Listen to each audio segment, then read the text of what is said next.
Despite what their moms told them, they just aren't talented enough for radio. Unfortunately, anyone can have a show these days. Sean. Well, I'm pretty hard to figure out sometimes. In fact, I can't even figure myself out sometimes, so don't you try to. Joe. You're an idiot and really a disloyal person. This is the Cuse Militia. Those two unapologetically biased, orange-blooded homers, Sean and Joe. It's the most bullshit thing I've seen in 30 years. Welcome, orange men and ladies. Happy Tuesday. This is the Cuse Militia with Sean and Joe for the Believe Entertainment Network. At Cuse Militia on the socials. Go there, join the militia soon. Live on X Spaces for the fan feedback of every post-game show for football season. Welcoming in Joe, welcoming Tyler Marona, joins us today as normal. I mean, pretty normal. I think we skipped a year, but he is back, and we are going to talk a little bit of Syracuse football. And we're not going to give like a full Tennessee preview, I guess, but however, we will discuss. So, it's been a busy offseason, and we were going to do this in two separate episodes, but here we are. We're doing it in one, so... It is what it is. Gentlemen, how are we doing? Don't all talk at once now. I just talked to you last week. Tyler, how you doing, buddy? I'm doing well. I'm really glad to be here. I feel like this is like the altar call to football season. When the Cuse Militia mics get fired up, that's when it's time to go. You know, training camp's over. It's time to really let the horses run. And so, to me, this is surreal. It's a dream come true. It's a reawakening. It's a rebirth. It's a renaissance of my life. Every year when the ball kicks off the tee, it's a new year of me. You know, it's like I feel like I'm reborn. And then a lot of myself is dependent on how these games go from here. The next 12 Saturdays dictate a lot. So that's just what it is. Yeah, and I mean, you know, with, rewinding back to 2024, big breakout year for Coach Fran and dominant win in the Holiday Bowl and 10-3 record. And, you know, we're facing new challenges this year. One of those being the lineup, obviously, the turnover, and the schedule. So the cards are stacked against them. It's time to see what this dog can do when he's backed into a corner. And it's going to be a good test. I don't imagine there's going to be many seasons like this on a regular basis, year to year. So this is a good test for the will of this team, who's going to be relatively new coming into this year. So new, but I would not say that they're talented, but new. Yes. Yeah, talented but new, and I feel like that's just what gets lost with all the commentary. Is like it's a newer team, and I was like, yeah, but so was last year's. Yeah, it was good, right? So I'm not ready to just dismiss everything right off the bat because I love them too much. I think it's just I told you this in the sign-off episode last time from last season after the bowl game. It's just like I just really loved last year's team for whatever reason. Like it's hard to move on from them because I just felt like their front four and maybe one more good linebacker that it could have been a playoff team. And there's also some growing pains in the coaching positions, but there was really something unique about that team last year, and I'll miss them until we kick off on Saturday, and then we'll turn the page. Right, and there was a nostalgicness to that team that brought a lot of us older people back to like the 90s. Right? It was a very, very nostalgic feeling to have a dominant football team that could go out there and you feel like they could win almost any game. You felt like they could win any game? Not almost. I did. Yeah. They should have won every game, to be quite honest with you. Yeah. I mean, into Tyler's point, too, like, it got to the end there where it just seemed like it didn't matter who they were going to play. I liked their chances. I mean, earlier on in the season is when they kind of blew those games to, Stanford and Pittsburgh and stuff like that. But, you look at the final product at the end of the season, and then you look back and you're like, those were the losses, right? Those are the losses that kept us out of that. Yeah, so that one Stanford one, right? Yeah. That was the game I went to, by the way, and I mushed that. And so I literally just finished up the purchase of, and there are player tickets out there. So there's an allotment of tickets that go to former players and alumni. I didn't do that. I'm putting the stimulus right back in the dome. I bought 2 tickets out of my own wallet to fill that thing up, and we're going to the UConn game. So if we lose that game, it was not meant to be. I'm the ultimate mush. I'll never go again. That's fair. And to be perfectly honest with you, if they lose to UConn, then we're in trouble. Yeah, that's my point. But that's what I thought about Stanford last year. Then they turn that bitch right back around and go. And I think what's crazy about last season, the further the point is, look at the losses, and then conversely, look at the wins. UNLV, Georgia Tech, Miami. Like, those 3 wins, I think it's more dumbfounding on the losses than the wins. Normally, you don't have that when you're looking back at a schedule. You're like, I can't believe we beat that team. Yeah. Instead of Washington State, we lost to these teams. The bowl game, the comeback against Virginia Tech. Virginia Tech was that's up on another great game. You know what I mean? So yeah. I mean, we went into NC State, and I mean, they weren't the greatest team, but a road game that usually in the past we've struggled on, and we kind of handled that one, right? So, I mean, I think it's just every year we're going to be able to say this now, right? Oh, the turnover, oh, the questions, oh, the this, because it's going to happen. Well, get used to it, yeah.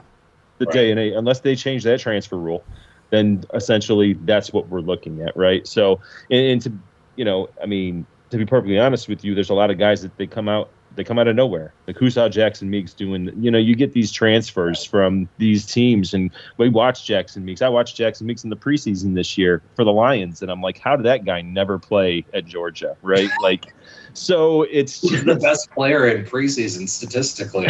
Right. Every player.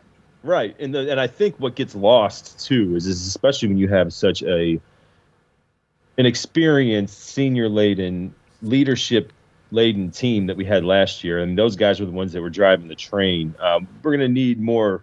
We're going to need more drivers than passengers this year to kind of. But also too, a lot of players get forgotten just because they didn't play last year. Doesn't mean. I mean, absolutely. Tyler. I'm sure Tyler has got examples of when he was at Syracuse where it was like, there's this guy that maybe redshirted or maybe barely did nothing and then had a crazy offseason and came and popped out of nowhere. I mean, it happens every year. So, and then some of these guys, we got transfers to some big time schools, some transfers that were big time recruits coming out of high school. And it's just, maybe they just need that change of culture, that change of pace. And so, I mean, you're never going to know, but with this schedule, this isn't an every year schedule either. Well, yeah, that's kind of my point, but it's a gauntlet. Like, this is a tough one, but like you said, I mean, it ain't gonna be forever. It's a good test. It's a little bit more of a test than I'd like, if I'm being honest.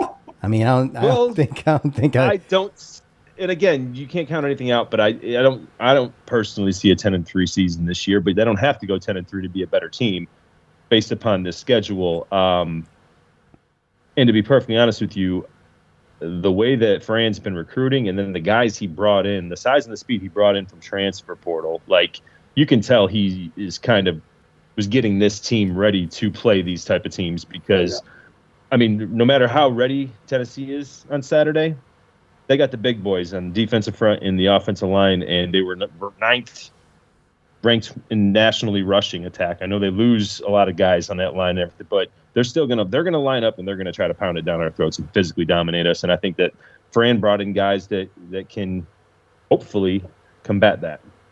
Yeah. Well, let's talk about this. You're losing.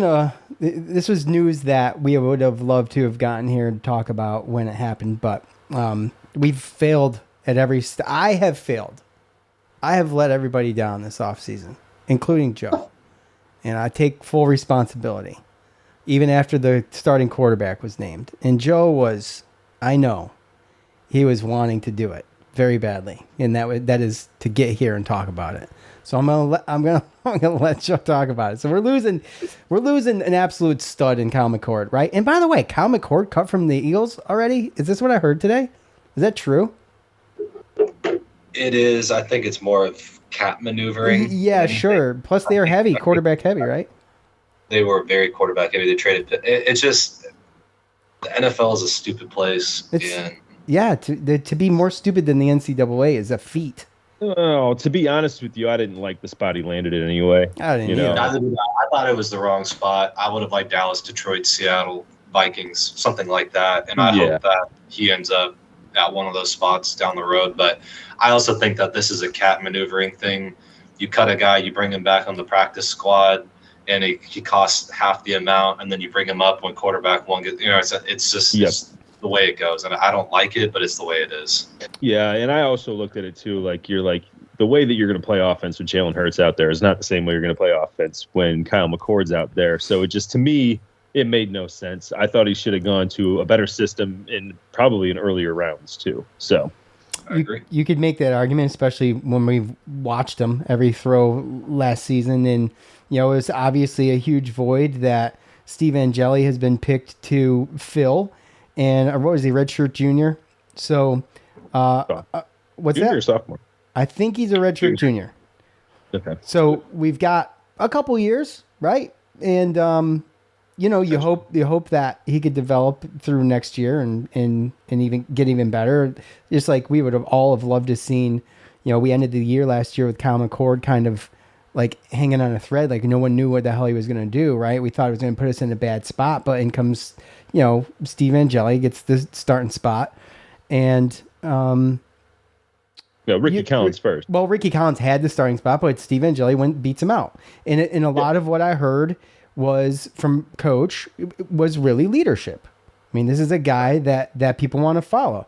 I mean, this is kind of the same story, but not that it was a fight last year at all, but it's kind of the Kyle McCord story. Like, how much did Coach talk about Kyle McCord's leadership last year? We know Steve Angeli can throw the ball. He didn't do too bad last year. He played in some games. And I feel comfortable with him because he's one of those guys that's he's a high caliber, talented guy. It just has to fit for him, and you got the wide receiver core first of all, I think, to do it right. I mean, we got still a decent wide receiver core after all is said and done with guys leaving. It doesn't look half bad. No, talented but inexperienced. That's what we talked about earlier. Yeah, and yeah. Right, and it's probably going to have to be fine-tuned, and probably Tennessee's not the greatest freaking game to start with, but we're going to have to start with them. I might push back a little bit on the receiver room being inexperienced because Ross Simmons started a full season at Colorado State. Jonte played for UT in the playoff last year. So, I mean, two out of the three guys have played. Dan Villari has played every position under the sun. Yeah. I feel like that's the strongest group along with running back. O-line's unknown, hyper talented on the stars coming out of high school now, but the O-line is always unknown. Is it ever going to be known? Ever. Next year. I think next year will finally be the year where we're like, all right, like we got this. Yeah, we got to go. Yeah, we only returned one, right, which means just Weatherspoon. But the thing with me, and again, Tyler, you are right about I forgot about the Jonte Cook playing, and I know Amari Hatcher's got a bunch of snaps. Daryl Gill's proven himself too. So Daryl Gill, my bad.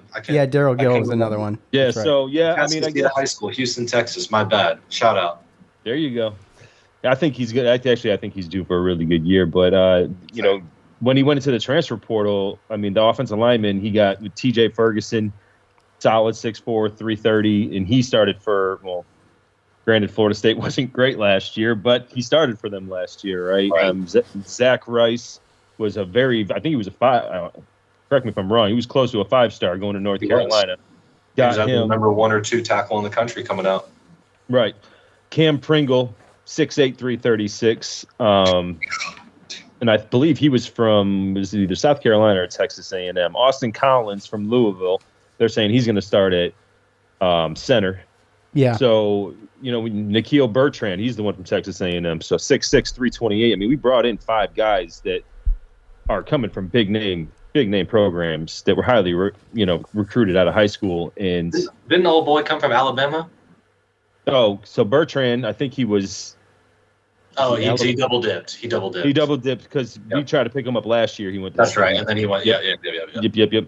So, but he's been to Texas A&M and Alabama, right? So, I mean, all these guys have been to big schools, and then you talk about the other guys that came in and they did get burned last year because we did have some injuries on the line. So, again, it's just how fast can they gel? They have the size, and that when I look at that size and I look at him going and getting that group, like that is like I got to get ready to play the Tennessees and the Clemsons and the Notre Dames and the stuff like that, right? I mean, to me, as a former D lineman, that's one of those games where it's like, man, I just, you know, it's not. I never shy away from competition, but it's just one of those where it's like, I'm not gonna like how it feels on Sunday. Oh no, absolutely not. Absolutely not. So yeah, I mean, a bunch of turnover. I mean, what do you think about the running back room? I know, you mentioned the running back room, Tyler. Tyler's excited about the running backs. No, I love them. I get the. I really think that we have I don't know, man. I really think we could have the three best in the conference. Honestly, I don't know what Miami's working with this year, but obviously SMU's got speed. But dude, when I watched Justin Willis's tape in high school, I was just like, that's Ezekiel Elliott, and I'll never unsee it. And I just think that's what he's going to be. And I think that this is a year when we have this offensive line, and we have the Malachis in the backfield with crazy speed, got Nixon do it all, and then you turn around and you hand a ball to a guy where he can either run over you, through you, or past you. And Willis, it's like, gosh, man, how exciting is that? Well, it's with running backs, it's great because LaQuint Allen took most of the snaps last year. I mean, overwhelmingly, right? Will Nixon had 19 carries and Yassine Willis had 36, right? They rushed for 206 yards total between the two of them. So Nixon looked good before he got injured, though. He did. Good. He did, and he got injured early. But the thing about it is that it's not necessarily a competition. More or less, it's a tandem, and that's something that we haven't had recently. It's kind of been there, but your bell cow was LaQuint Allen, and that was it, right? And he would take every snap that was given to him. Well, we don't have to do that. You got a 1-2 punch in these two guys, and I feel like they're both nominated preseason for the Doak Walker Award too, right? So I was reading an article from Syracuse Sports Illustrated by Martin McCarthy. Martin. Yeah, No. so Martin McCarthy. Mike's brother. Yeah, I don't know. I have no idea. Yeah, maybe. But he brings up a point about these awards being kind of a flooded award that's kind of preseason given out to a lot of running backs, but rarely is it given to two running backs on the same team. So I mean, you've got two guys that are up for this preseason award and are up for an award ranked preseason for whatever you want to say. But that just goes to speak volumes for how everybody on the outside looking in, without a ton of snaps last year between the two guys, how they see these guys, developing throughout this year, and that's exciting. So offensively, with the receivers and Steve Angeli, and then Yassine Willis and Nixon, you've got something going there. I feel comfortable with it. One thing I'll say though, real quick, is that LaQuint was the leader of the team. You could say that McCord was, but in reality, I feel like everyone just wanted to be more like LaQuint. Before that, everyone just wanted to be a little bit more like Sean Tucker. Before that, everyone wanted to be a little bit like Dante Strickland. You know what I mean? They got the carries because they were the guys that were the ones that earned them and didn't let them go. Now, I feel like you're in a position to where that room is not unknown. It's just more of like the talent. I don't think anybody is that same type of guy. Whereas like Dan is truly like the guy that I look to on the offense. That's like, you're the leader, right? And like you're gonna be in on all the reps because you're not gonna let him go. And I think that's just kind of the difference of where we're at now versus then. Yeah, and again, I mean, it goes to the depth that I think Fran's built, because to what Tyler's point was, all three of those running backs that he just spoke about were the best runners, the best receivers, best pass blockers on the team. So that's why they had that situation as far as a running back goes, right? Like they just dominated the running back room. And I think that the depth that we've gotten and that Fran's starting to bring in, it's not going to be that way. You're going to have way more options. And to that point too, we're going to have to run the ball better this year. We're going to have to do different things with the running backs this year that I don't think Angeli's not going to be able to. I don't think he's that type of quarterback that's going to sling it around like, and I could be wrong, but I don't think he's going to be the same type of quarterback that's going to sling it around like McCord. So I think that the offense is going to tweak a little bit, and I think that we're going to ask for a lot more from our running backs. Well, Because LeQuint last year was he was very successful on the ground and obviously touchdowns and everything, but it was really just, he led the country in receptions for running back. So, that's really where, So, with having the McCord and how many times we pass, it very much fit into LeQuint's game style. And I just think that we're gonna have to run the ball a little bit better this year. So I'm looking forward to how they can do that with Yassine and Nixon and everybody else. True. What I do think too that our coordinator is just, he's brilliant. I think back to UNLV where, that was in the first half where Kyle fakes going to an orbit, which is when the receiver motions behind the quarterback and the running back to kind of make a triple option look. He fakes over here and then gives a shovel to LeQuint, runs a guy over for a touchdown. And that's a passing touchdown, but in my mind, that's the triple option. Right. And so I do think that we'll be scheming guys into better positions as we go, because we don't have that just quite sideline to sideline path, to my knowledge yet. Right. In Angela, I could be wrong. I hope I'm wrong, obviously. Me too. Absolutely, me too. And like to the coordinators, we have an offense and a defensive coordinator that could be D1 football, maybe not Power 4, but D1 football head coaches right now, right? So I believe with the offensive coordinator, with his skills, then he's going to be able to maneuver, his system and, like you said, his schemes to fit, the personnel that they have, right? So that's one thing that I'm hopeful for, and I hope that I'm wrong about a lot of different, assumptions that I'm making, like what Tyler said, because if I am, then this offense could be really, really good. Yeah. Okay, are we ready to how about we do this? Let's do some buy, sell, or holds, and then we'll talk schedule. We always give our predictions. So we'll do that, and then, you guys can give your 2 bits about Tennessee. Does that sound good? Good. I'm glad you guys like that idea. Okay. All right. So heading over to Twitter. Of course, these are believe it or believe it or don't believe it, right? But you can't say that because people are already confused still to this day about buy, sell, or hold. No one knows how to play it, and what I usually do is just take what you say and create it myself. So that's what I'll do. So give me a second. All right, at Nick Aquino 0629, Syracuse football 8 wins including the opener. Joe. Believe it or don't believe it? Now, you're shaking your head, but no one can hear that. I know, I understand, and I'm just, I have to go with my head in this right now, and not my heart, and I don't believe it. Which part? Yeah, you could split it if you want.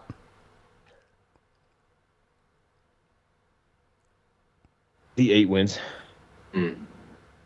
Okay. I think we have a better chance of beating Tennessee than we do get 8 wins. And really? For some reason. Oh, that might seem a little backwards, but yeah. Okay, well, that's fair. Tyler, what say you, bro?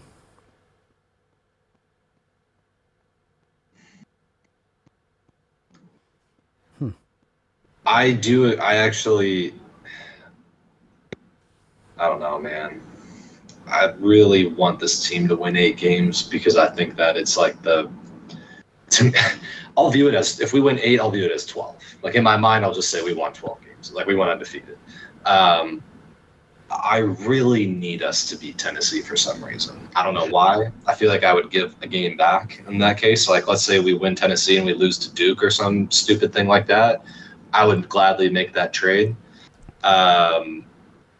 Just because I think that it would look really good for Coach because he came from the SEC and now he's like, hey, look, I said that I'm going to recreate an SEC program and now I just beat one.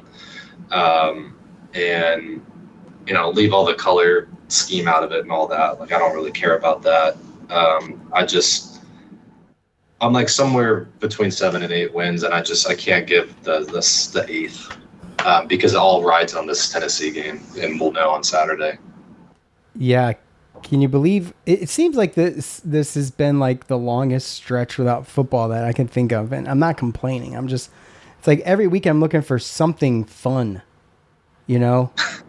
and there's nothing there.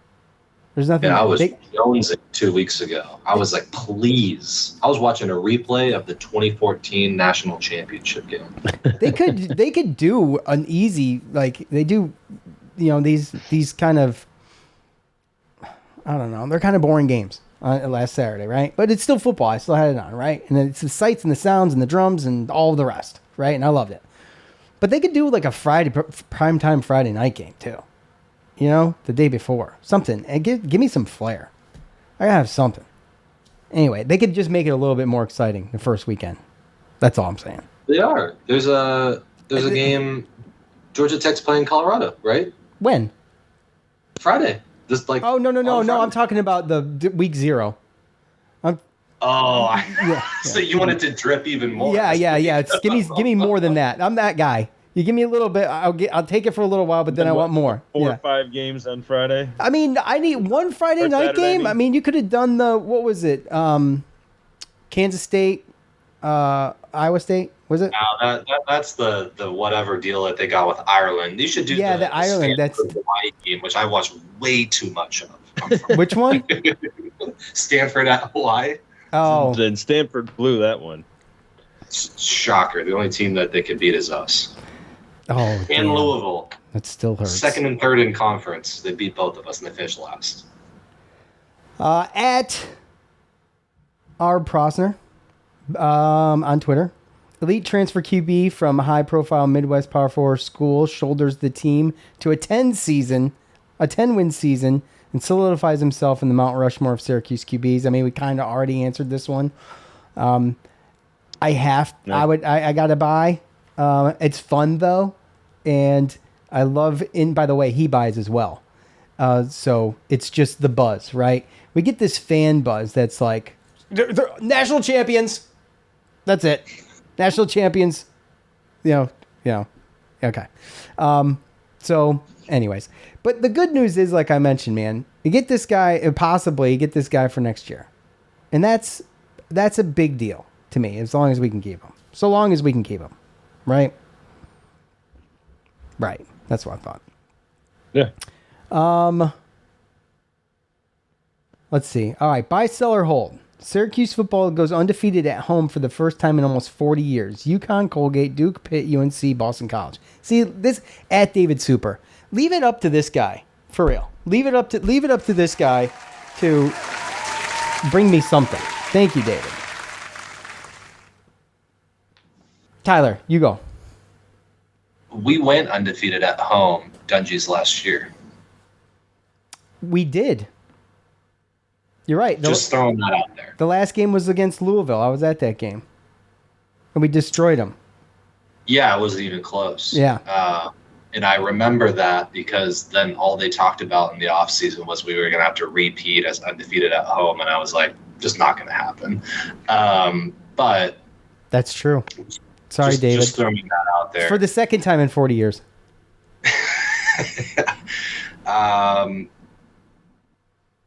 I don't believe that we will. I think we'll have to a great start.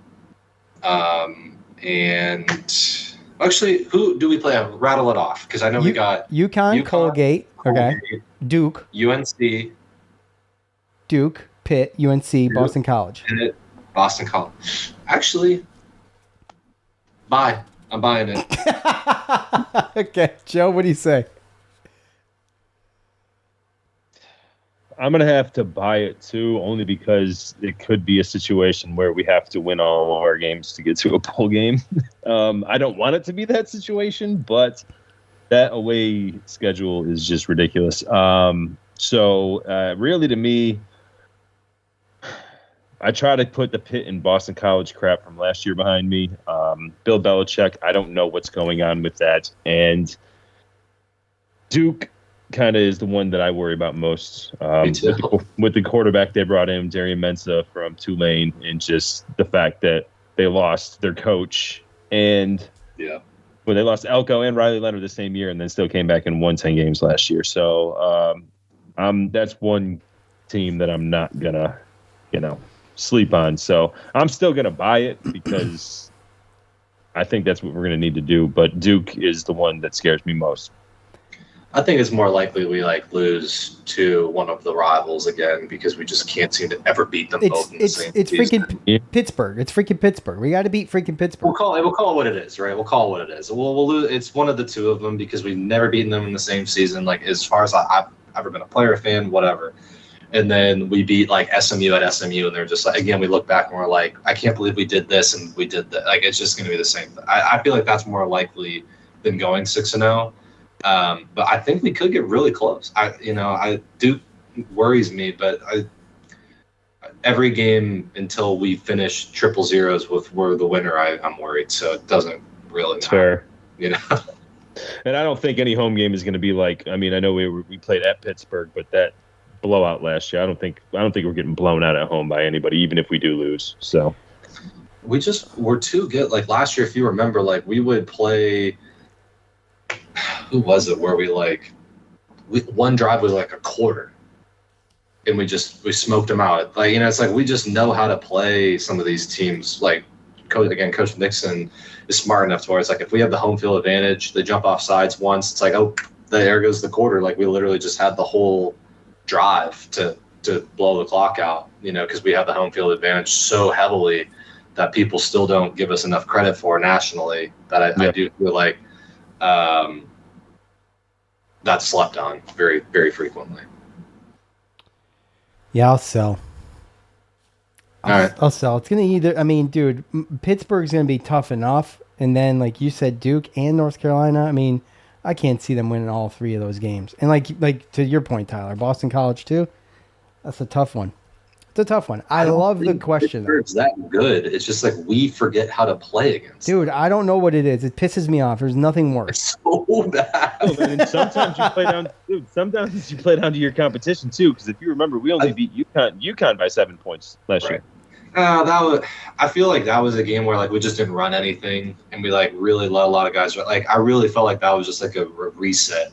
Because to your point, if you look at it from that point on, we were a completely different team. We were a top 10 team in the country after that. Yeah. Well, if ifs and buts. Our buddy Nadal. Fran Brown pulls off the double on Miami. At Miami this time. Joe.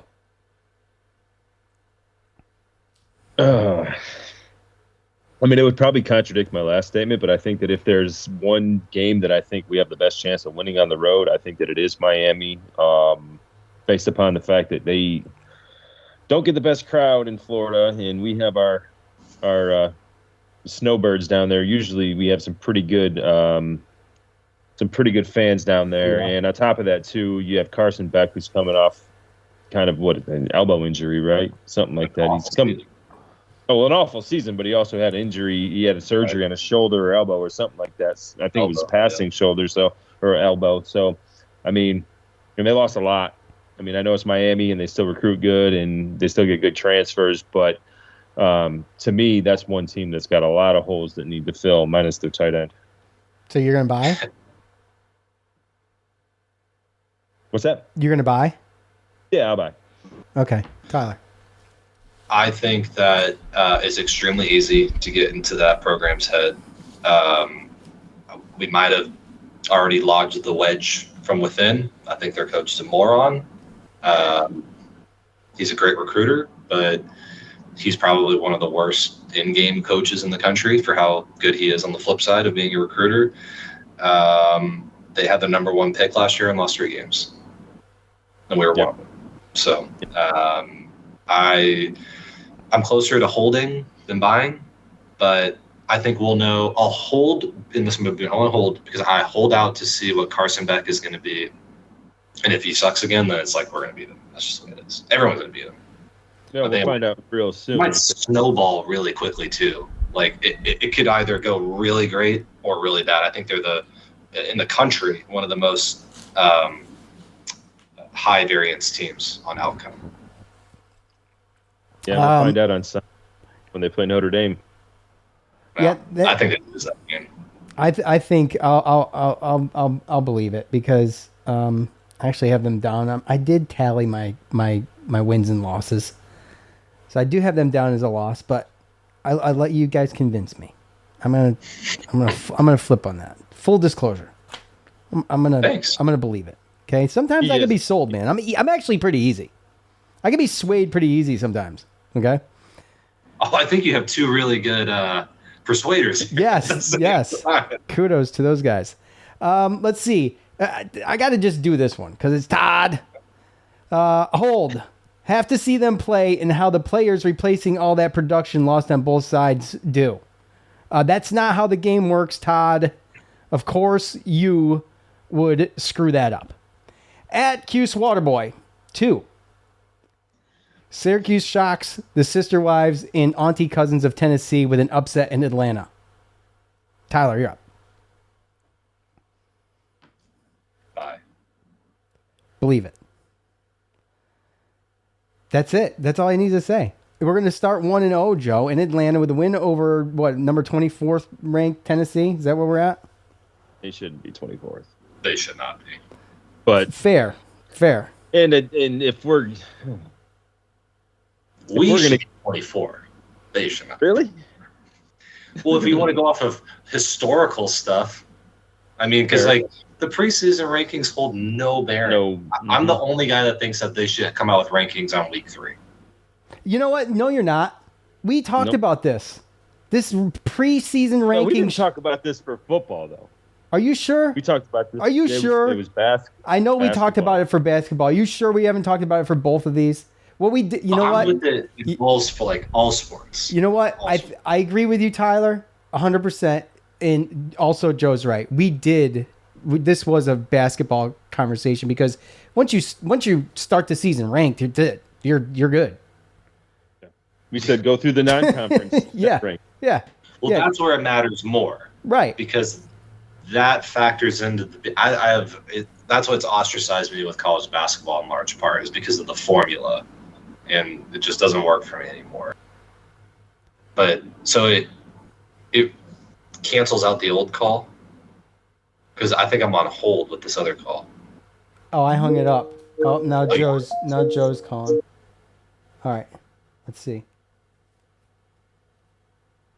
Everybody should be connected. Tyler's on hold. Tyler, unhold yourself. Shit. Hold on.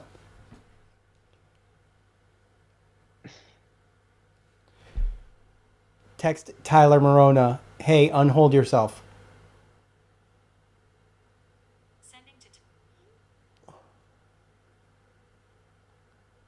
For whatever reason, it works, but it's a pain in the ass, man. I'm sorry. I don't know what to tell you about it.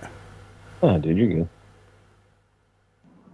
There you are. I hear you. All right. Sorry about that. All right. Do you remember what you were saying, Tyler? Yes, and I was just reiterating it to Joe, which is I'm fine with if we just wanted to use the playoff committee's rankings after like week 6 or whatever and start from there. I'm fine with that because those are the only rankings that matter. Because I do think that LSU, I was telling Joe, I was like, LSU and A&M don't need any more billings to get the people to watch it. That's like the biggest game in the South in Houston because it's the 2 closest, biggest universities and it's the biggest population of fans. But on the flip side, if you took away the rankings, I think ABC would kill somebody. Yeah, someone would be getting lynched for sure. You know how they love. You know how they freaking love their money, bro. Yeah. Yeah. Well, you know what? The whole thing's corrupt, anyways, and we're just trying to do our best with enjoying it and talking about it, I guess. Totally agree. So what did we do with Waterboys? Believe it or not, believe it or don't believe it. We believe in it.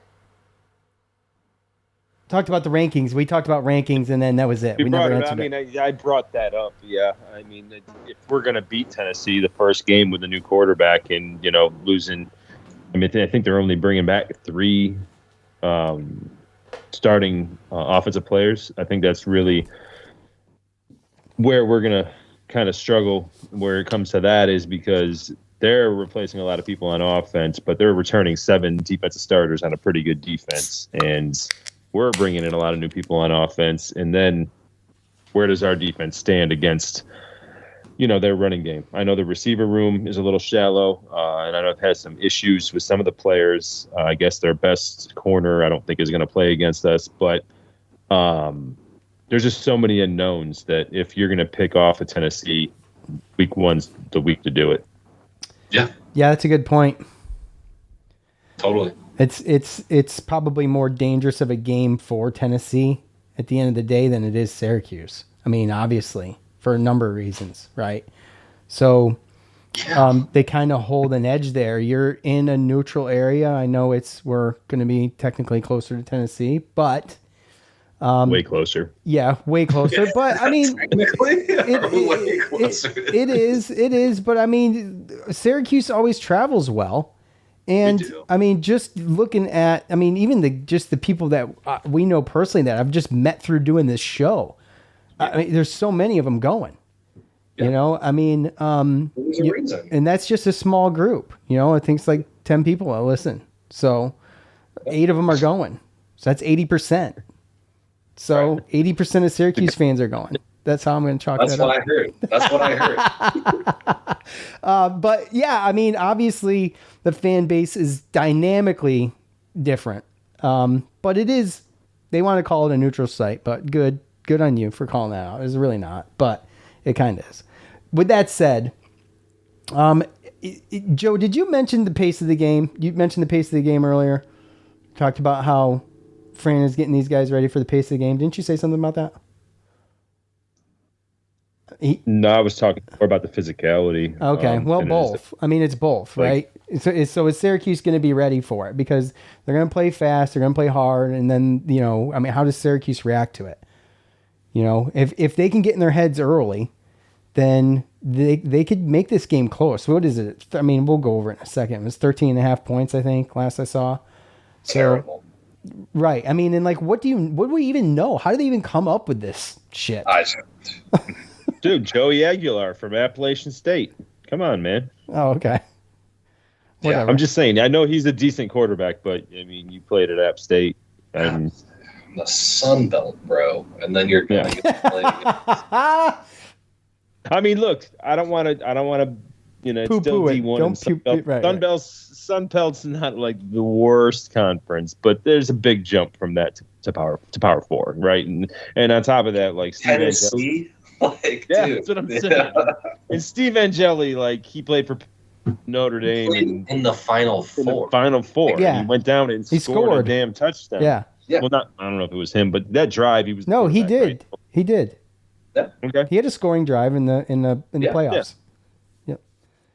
So when Starter had 0 points to that point, just FYI. Yeah.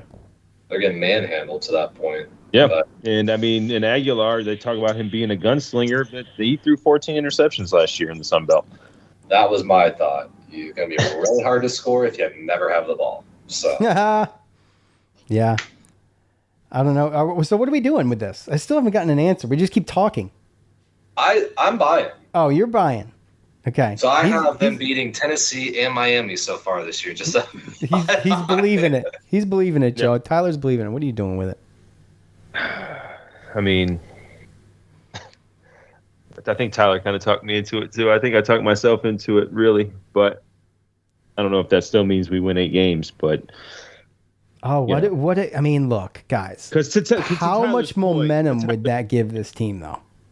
100%. And they're going to win the next 2 games after that. I mean, well, we hope, but they should. Dude, if we lose to Colgate, man. This ain't basketball. We beat Tennessee and lose to the toothpaste school. Like, that's going to be a problem. That was my first offer, by the way. First offer ever. Like, Colgate? Colgate. Oh, nice. Okay. So they got a little bit of... I mean, what do you think? I mean, Tyler, what do you think about this defense? Like, as far as like our defense, as far as replacing everybody that left, do you see us being better or? So I've been thinking a lot about this in anticipation for the episode, and I'm conflicted only because there's something that I'm missing here, which is Marlo Wax made the Chargers. Cinco Clark was a standout for the Dallas Cowboys in preseason. Justin Barron was great for the Dallas Cowboys. Fadil Diggs was drafted. He's a great player. And Devin Grant is going to be preseason All-American. I think, or preseason All-ACC for sure. Maybe even like 13 preseason All-American. Deservedly so. I think he's incredible. Right. But, dude. So we have all of those guys that played on the team last year, and we were a bottom dweller of Power 4 defenses. And I'm trying to just come to grips with why that was. And I'm really starting to think that it was just the biggest transition ever, going from a 3-3-5 to a 4-2-5. And really, in some cases, it was a 3-4 defense. And we just were playing guys out of position, or guys that were meant to play a different defense. And it always happens this way.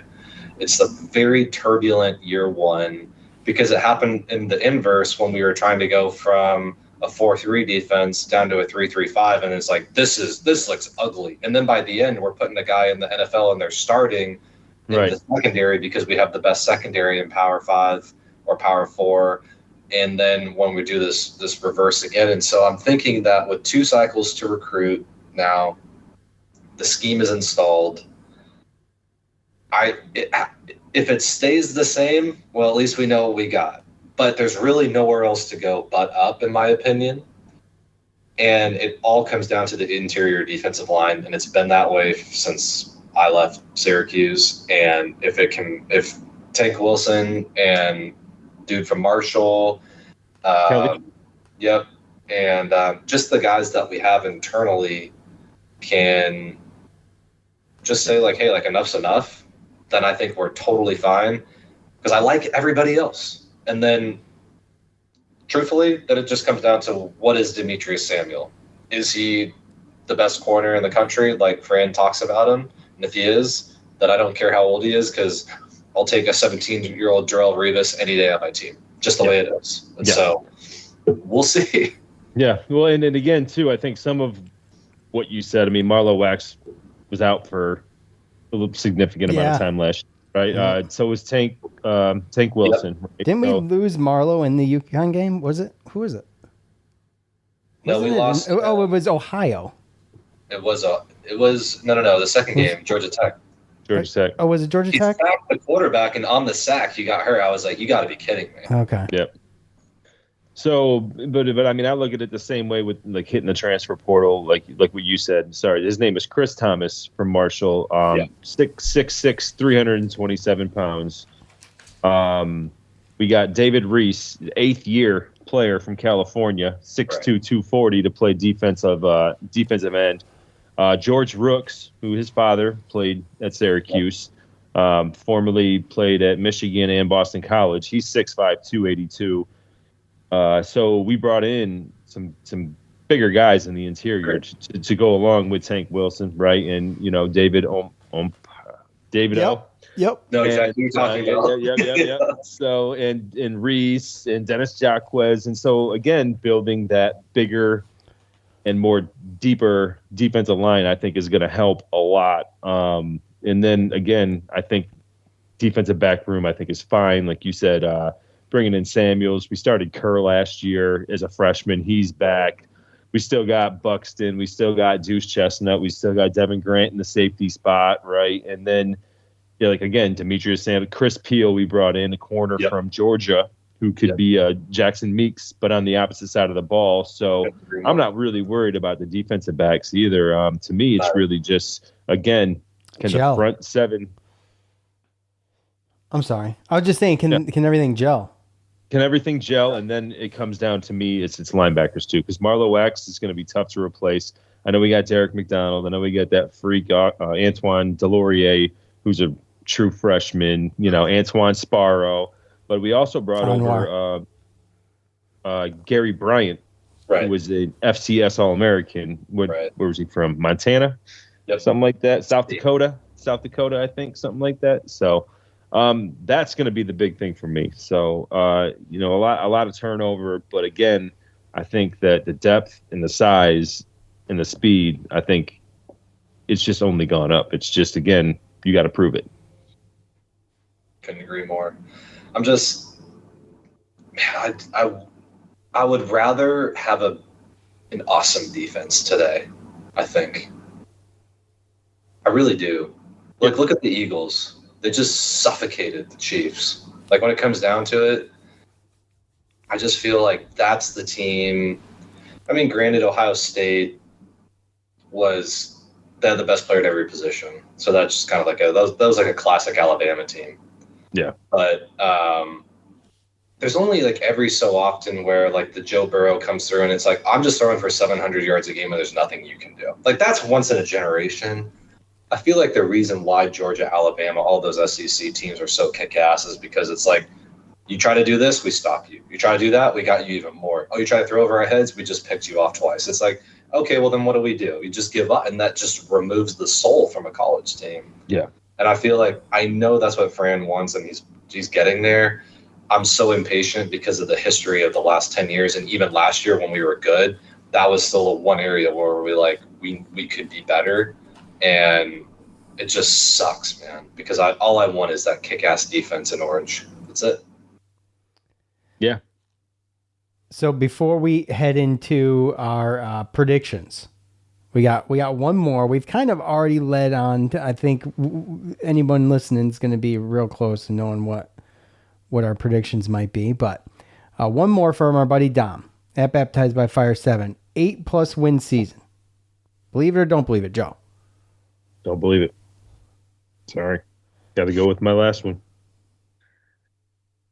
Yeah, unfortunately, I'm thumbs down. Yeah, I don't believe it either. That doesn't mean it's going to be a bad year.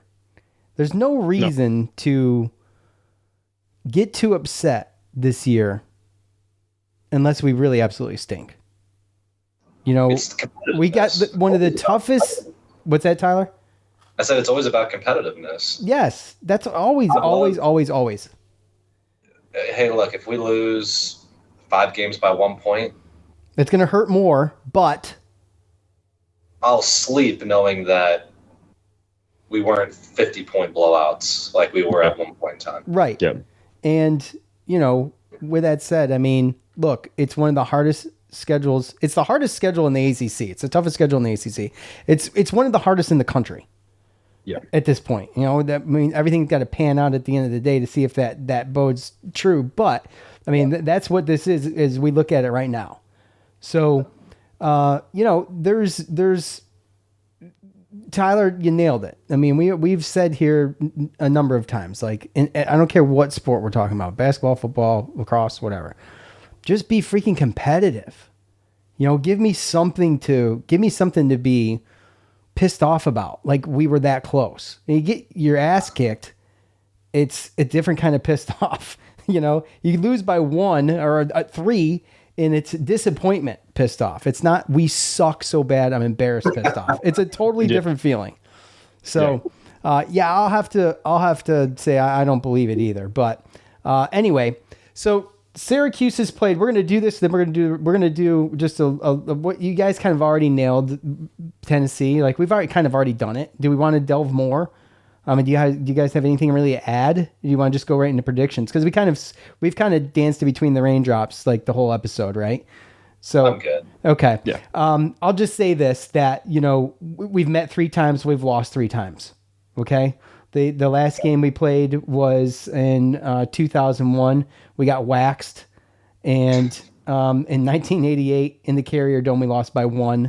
And then in 1966 Gator Bowl, we lost by 6. So 1966 Gator Bowl.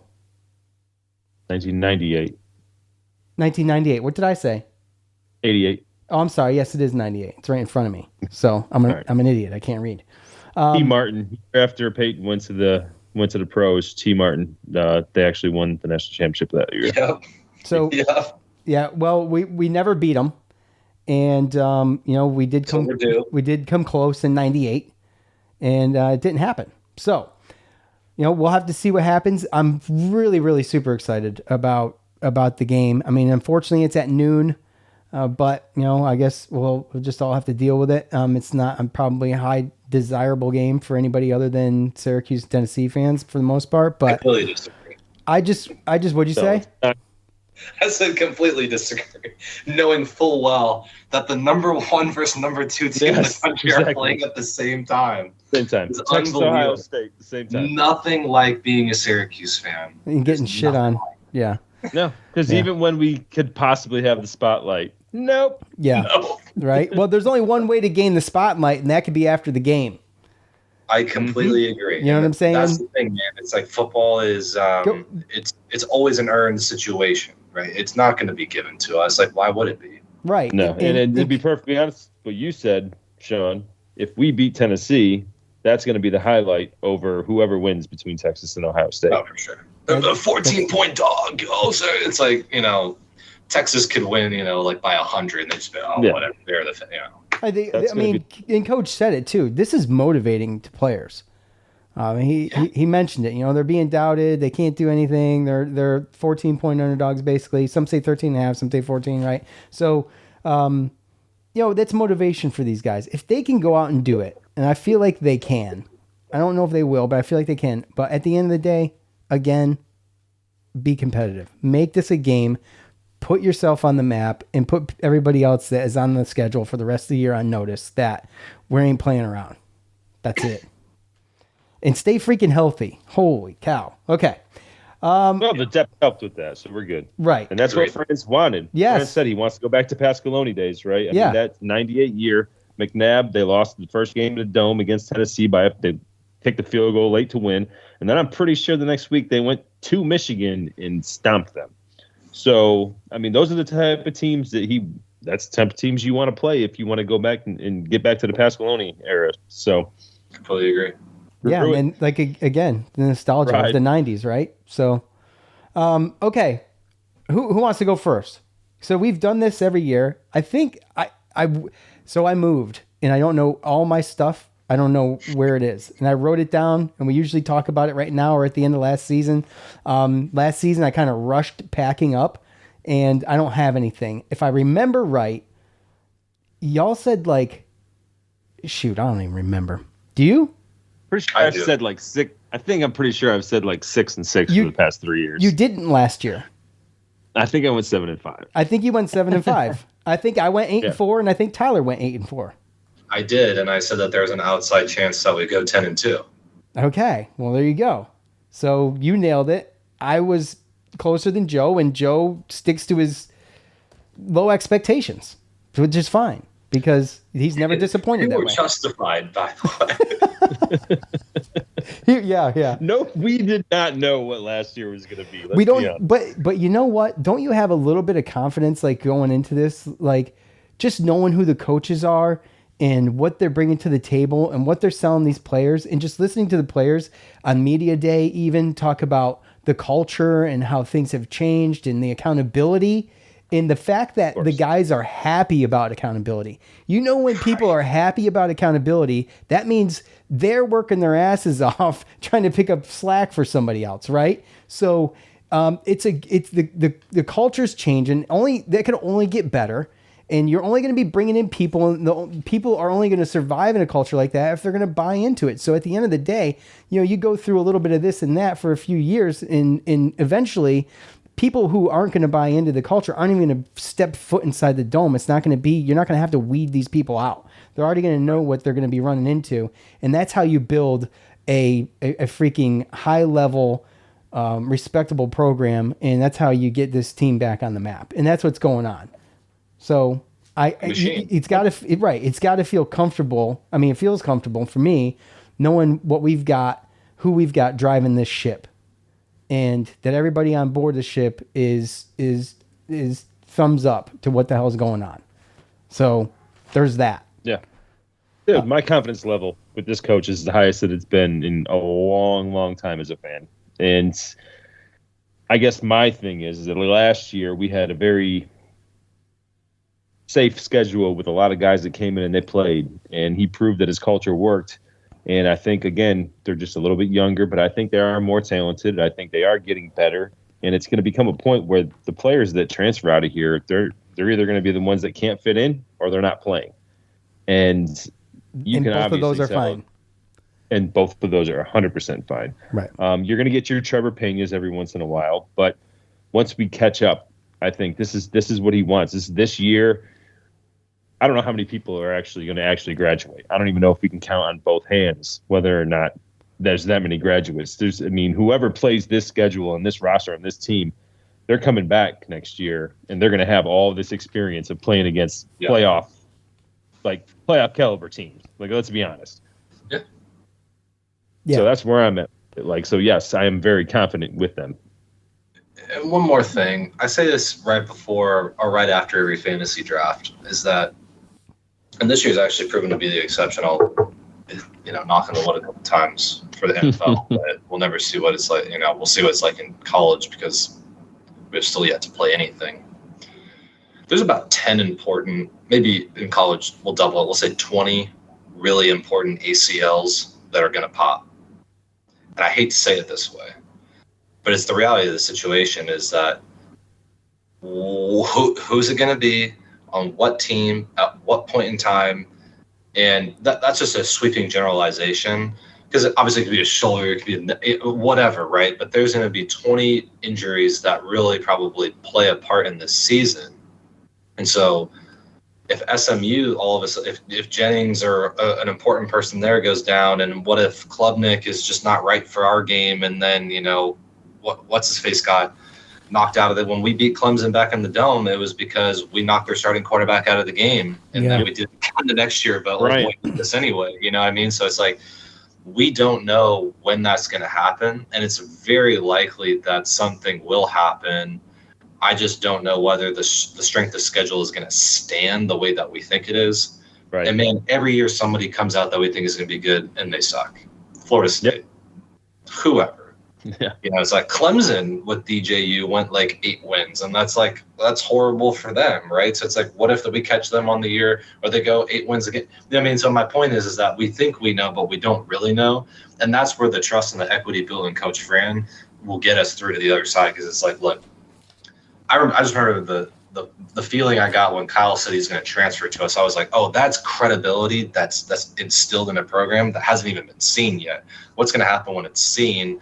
That will bridge the gap between where we're at now and to that kind of quote unquote promised land like Sean's talking about. So I'm hoping that the strength of schedule doesn't hold and it's not a top 5 in the country, because that's just better for me as a fan. But I also hope that it does remain and we can learn a lot from it at the same time. So I know I just spoke out of both sides of my mouth, but the preseason story is not the ending of the season story, and it never was that way. No, and he's been recruiting at a higher level than a lot of coaches for a very long time here.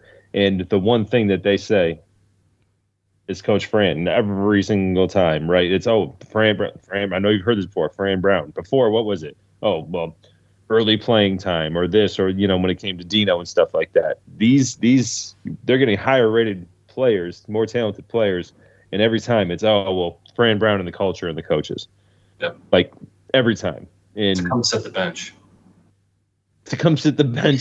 And wait their turn. Yeah. Like what players do in the SEC, right? Right. So that's what's crazy to me. Yeah. So it's just going to take a little bit of time to catch up, because you can't Band-Aid a team with transfers every year. And I think we're going to see that with Colorado this year. I think it's going to be like devastating, dude. Yeah. Georgia Tech -4. Put it in the books first week. Oh, yeah. Okay. Are we ready? By the way, thanks for Twitter for pulling through. I don't think I've tweeted much in the past 6 months, 7 months. So they actually came through with some good ones. So good on them. Like that, Sean. I'm just glad it still works. I was afraid I was going to get on there and nothing was going to happen. And I was going to come do the show and I was like, well, I got nothing, guys. We're just not... It's broken. It's broken, yeah. So Facebook is broken, though. There was only 2 on there. And I'll just give these guys their due diligence real quick because they did take the time to comment. So Jerry predicts a 7-5. Okay, wins over UConn, Colgate, SMU, Duke, Pitt, North Carolina, Boston College. Losses to Tennessee, Clemson, Georgia Tech, Miami, and Notre Dame. And our buddy Andy predicts 8-4 with a big Week 1 win. So, just to give those guys their due diligence there. Appreciate it. So, okay, who wants to go first? I mean, I'll go first. I don't care. Look, I've changed this. I had this at 6-6, and what y'all kind of tricked me into, I'm going to say, because I don't know if this is going to happen, but what you tricked me into is a win over North Carolina. Okay? So I do have Tennessee as a loss still. I'm just hoping it's competitive. I hope I'm wrong. If we start 3, it's a good opportunity to start 3-0. I got a loss to Clemson, lost to Duke, lost to SMU, lost to Notre Dame. That's it. Okay? And I'm hoping we can pull 7. And I don't know if we can, but if we pull 6-6, I'm happy, but I'll go with 7-5. Okay, I don't have in-depth analysis on this because it's too difficult, and I don't know what a Clemson is doing right now. I know North Carolina is a made-for-TV clown show, and I just hope to win that because it's so ridiculous that it pisses me off, and I just hate stuff like that, and so plus it's UNC. What if they're actually bad? Even though my favorite color is baby blue. Oh, yeah, it has to be. I just can't stand the Chargers, and I cannot stand UNC. It sucks. It makes it hard to wear my baby blue. I get it. So, anyways, that's my prediction. 7-5. Losing the opening week game against Tennessee, but close. Syracuse keeps it close. Can I pick 6.5? No, you can't pick 6.5, Joe. Golly, what a goober. What? Well, Vegas has the win total at 5.5 over under, so that's where we're at. No one gives a flip about Vegas. I know, but every single time, don't get me wrong, I've gone over this schedule many of times, and every single time I can never have them go undefeated. But I always have them getting one upset on the road, and those teams have changed, and that's really my biggest thing. And it can easily sway another way, like to Tyler's point, and Jennings is out or Haynes Kings is out when we go down to Georgia Tech or something like that, right? And that could easily turn into an 8-4 season. So, but just going with what I know now and who's returning on other teams and the playoff teams and rankings and all that other fun shit, I think I just have to go 6-6 and be boring again. Holy shit, this guy. But don't get me wrong, dude. To me, a bowl game is still a good season. I don't care. Yeah, yeah, with this schedule, how many teams in the country with this schedule is going? I know. I'm reaching. 7-5 is a reaching on this schedule, and I know that. I know because I don't know about Pittsburgh at home. Even that one is still I don't know shit about Pittsburgh. All I know is that I'm just saying I don't give a shit who's on Pittsburgh. It seems like we can't beat them. It doesn't care. It doesn't matter. Glass Joe could be playing. At this point, it's facts. It is. Historical facts. Yes. Yeah. And that's hurts me. It pains me to say that. It pains me so much because I hate Pittsburgh. I can't stand them. Tyler, lift me up. Right, so, lift me up. Yeah, I am. I'm really looking at it, and I'm looking at it from almost like a attrition standpoint. I think we catch Clemson the best possible time we can. Right after at Clemson, the week after playing Colgate on a Friday night at home. So we get the extra day. Okay. And then we come back versus Duke. I don't know what to make of SMU yet either. But the good news is that after we play at Clemson, home Duke, at SMU, it's a bye week. Then we roll into Pitt at home. For some reason, we always beat Georgia Tech, whether we're good or bad. I don't understand that. The same way we never beat Pitt. Right. Yeah. I have no idea what to make of UNC. I've said that we're going to beat Miami at Miami because then we roll into a bye week. I think the most predictable game of the year is that we're going to lose at Notre Dame. I don't think I've ever seen us beat that either. That's fair. That's really fair. In both you and I despise Notre Dame. It's a bottom 2 or 3 program in the country. Overrated most of the time. Yeah. As far as the fan base, to me, it's just they're sickening. They're filled with people in LA that root for them for no reason other than the fact that they just don't like the kids at USC. I'm Irish. And I'm Catholic, and no, you're not. No, you're not. You have no relation to them. I like drinking. Do you know what state they're in? No, you don't. Okay. And then home for BC. I think if I look at this and if I just start plucking away at things that I think can happen, I'm at the 7-win range. But the thing is that I always feel like the catalyst for our goddamn season is what happens when we go to Clemson. Something crazy happens in that game that dictates the rest of the season. Yep. And we didn't play them last year, which is why we had a really good season. Yeah. When we didn't have that inflection point. But I think that's it, man. I got it in the perfect film. I think we clip Clemson, and then that's an 8-4 season. But otherwise, 7-5. All right. And look, I will tell you too that I have not looked in enough to where going in and looking at our opponents, right? And then if they have a bye week ahead of it, or if we're coming, I haven't looked that far into it, but just to kind of throw that Clemson thing out there for you. They opened the season against LSU. Then they played Troy, and then the week before us, they're at Georgia Tech. So you're talking about 3 games where they're going to be challenged in a couple of those games. And you talk about attrition. I know we have Tennessee, but the next 2 games for us, so they're going to have 2, tough games before us. So you don't want to call it a trap game, but just saying. Well, the most wide open trap game of all time. Well, look, Tyler, I appreciate you coming on, dude. Short notice. And it's always fun. And, to come on here and not much of this, none of it's scripted. We kind of have a good idea of maybe a game plan, but it always comes together because it's always easy, man. I appreciate you, dude. We love you. Yes, sir. I'm so I love you guys. It helps me get through the season and the days in between.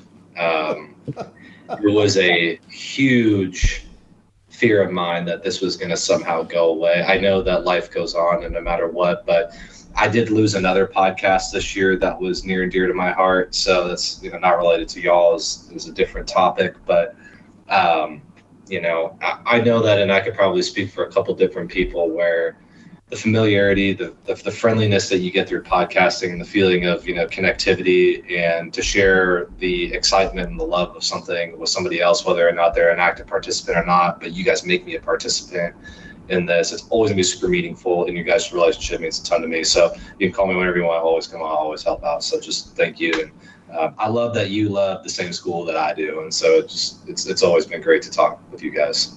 Awesome. Yes, sir. Well, we appreciate it, and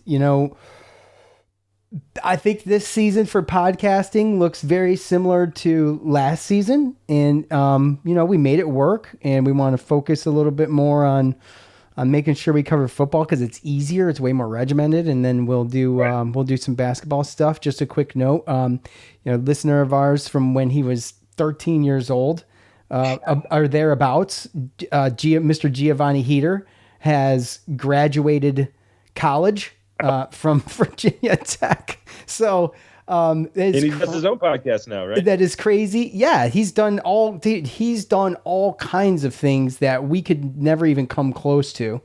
And it's just crazy to be around that long and try to remain relevant, to have a kid, listen to us through high school and then actually go and get a communications degree and whatever he plans on doing. And I talked to him recently via text, but and he's got some plans, and I'll let him announce that. But all the power to him for what he's doing. Extremely talented kid, but it made me feel old. So of course, I don't appreciate that. And then I'm bringing my son to college tomorrow, so that made me feel old too. So anyway, but at the same time, you remember he used to thank us, right? Like he did. And then you see him go on, and it's like we used to tell him all the time, like, you're going to be way better than us, buddy. And like he went and did it. To see somebody do that, we're just kind of effing off, drinking beer, talking about sports, and this kid's making a career. It's like it's amazing. It's crazy. Yeah. Well, and he is the definite. I mean, he didn't know it, but he is what Coach talks about. He is DART. He is detail accountable relentless, tough dude. He would turn a YouTube video on mute and call it himself and get reps in when nobody was looking. Yeah, that's relentlessness. That's something I can learn and take from into my life. Like, dude, this kid, and now he's a man. Like, this guy was doing something that was, he was mentally tough. He was relentless, and he was, committed to the details way back in the day. And so, I mean, it's no surprise to me that he is where he is and where he'll be. But, again, credit to him, because I learned something from his relentlessness that I can take and implement. I wasn't doing that at his. No, you're barely doing it now.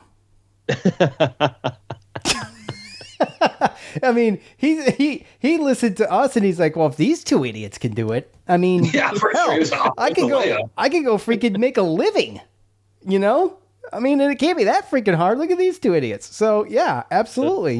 Hey, look, if I got to be an inspiration via retardation, then so be it. So can you say that? I can say that, right? Okay. Who knows anymore? Who knows? Anyways, that's the other good thing about this show. You can't do anything to us for it. Anyway, good luck to Gio. Look forward to seeing him soon.